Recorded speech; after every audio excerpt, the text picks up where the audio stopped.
The Korean War, sometimes referred to as the Forgotten War, was a war between communist and free world forces that took place from June 25, 1950 to July 27, 1953.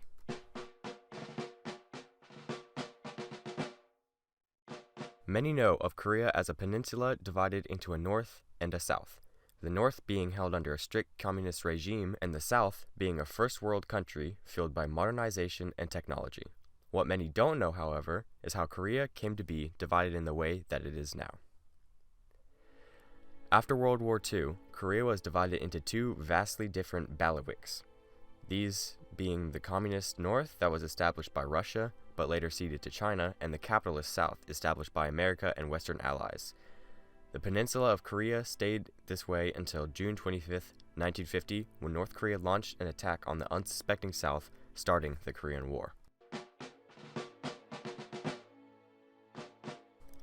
Syngman Rhee was the president of South Korea during the Korean War. He is known as the president even though his actions more closely resembled those of a dictator. He had a great deal of nationality and pride towards his country. Naturally, with this nationality came a hatred towards the North and communism because of World War II. Syngman Rhee held such hostility towards the North that the U.S. refused to supply heavy weapons to his armies under the fear that Rhee would use these to invade the North.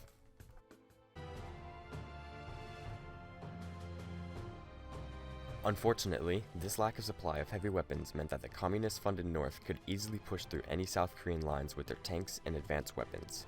The North Koreans easily plowed their way past the 38th parallel and deep into South Korean territory. When the North Koreans made it to the city of Osan, about 30 miles south of Seoul, the small number of remaining US and many South Korean troops all fell back to the city of Busan on the southern coast of South Korea to form what they called the Busan Perimeter. Military strategists at the time figured that as long as they held a port city, they could provide a safe way for US troops to enter the country and at the same time not lose control of the south. But the Busan Perimeter couldn't hold up forever.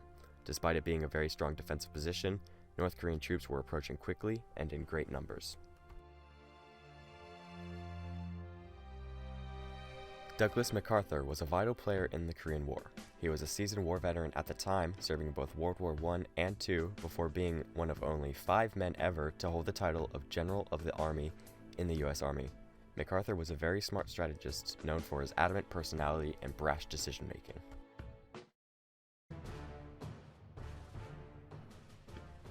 Following the spirit of his reputation, Douglas MacArthur proposed and later launched an ambitious amphibious assault on the port city of Incheon, which is about 17 miles west from Seoul. Despite many factors that could cause this mission to go wrong, United Nations troops forced the North Koreans to retreat. This attack was a complete surprise to North Koreans and it forced them into a defensive position and also to fight on 2 fronts, offensively at the Busan Perimeter and defensively at Incheon. MacArthur and his troops used the momentum from this success to recapture Seoul and push North Korean troops past the 38th parallel. MacArthur wanted to chase the North Korean troops into North Korean territory and he was approved by Harry Truman. On October 19, 1950, the U.S. 8th Army invades and captures Pyongyang, the capital city of North Korea. The United States is now on its way to completely destroy the North Korean regime and create a united Korea. The 33rd President of the United States, and also the President during the Korean War, Harry Truman, wanted to prevent American casualties in the Korean War. In the Truman Doctrine that he issued during the Cold War, he promised to provide American assistance to any democratic nation being threatened with internal or external authoritarian forces. Truman wanted to provide support to South Korea, but he also wanted to limit American casualties and cost. This mindset clashed with MacArthur's viewpoint of smash any and all forms of communism no matter the cost. There was some tension between the two, especially during the Korean War. China had sent several warnings to the U.S. that if this rapid advancement towards the Chinese border kept on, they would retaliate against the U.S. Despite this fact, MacArthur was confident in his assessment that China wouldn't enter the Korean War, so much so that he disregarded Truman's warnings to slow the advancement. Little did they both know, Chinese soldiers were sneaking around Korean territory under the cover of darkness, waiting for the right moment to strike. Chinese soldiers attacked with such ruthlessness that the troops barely know what hit them. South Korean and U.S. troops held up as best as they could, but they were outnumbered and outgunned greatly by the Chinese. The act of China intervening would change the tide of the Korean War. To put it simply, MacArthur wanted communism gone, and he would do whatever it takes to do that. When he heard the news that China attacked UN forces, he was ready to take the fight to them. He requested to nuke China. Truman wasn't having it. A public argument arose between the two men, and this was the last straw for Truman. He dishonorably discharged Douglas MacArthur from all his military duties, ending his career. After the Chinese offensive, UN troops quickly regrouped and retaliated against the Chinese with the intent of slowing their momentum to a halt. This plan was successful, and as a result, UN forces were able to launch a counterattack against the Chinese in the form of assaulting the Iron Triangle. The Iron Triangle was a very fortified communication route between North Korea and China, residing about 20 miles north of the 38th parallel.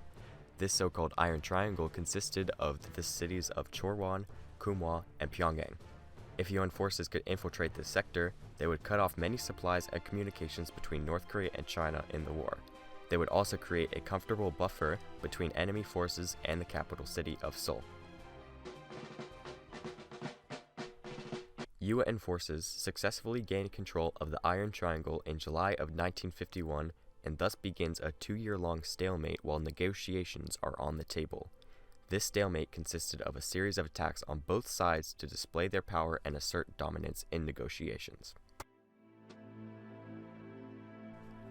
Both sides were stubborn in negotiations because they both believed that they had the upper hand in the fighting.